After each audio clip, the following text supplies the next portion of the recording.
So when it comes to doing good oil analysis sampling, there are three main objectives that must be considered and followed as good as possible in order to maximize the opportunities with oil analysis.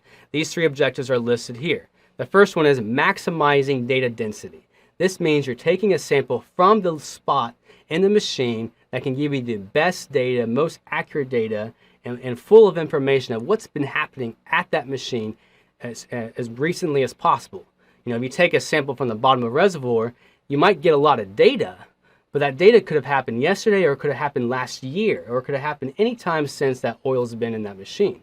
But if you're taking an oil sample from a location right after the bearing has seen that oil, such as in a circulating system, then you may be able to capture information about contaminants and wear debris that's very much relevant in that current time.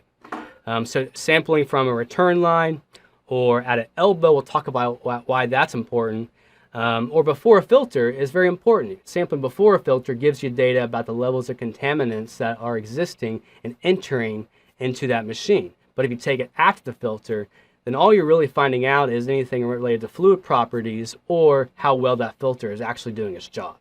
You need to know more than that. The next objective here is minimizing data disturbance. So this is when I talk about using clean bottles, like I've mentioned, proper sample methods, so that the way you're taking the sample isn't contaminating that sample in the process. Using flushed ports, so that the pathway in which the oil travels to get to that bottle isn't providing a source of contaminants, but you've properly flushed that out. And clean sampling hardware. All this helps minimizing anything that could disturb the actual data you're trying to analyze and trend over time.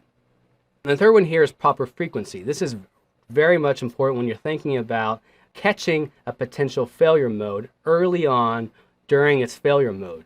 If you have a frequency that's too spread out, let's say 6 months or a year, that failure could develop and go through its full cycle into a failure well within that. It could take 2 weeks, it could take 2 months. And if you're sampling outside of that range, then your frequency is not doing you enough to be able to give you the data often enough and getting good oil analysis results.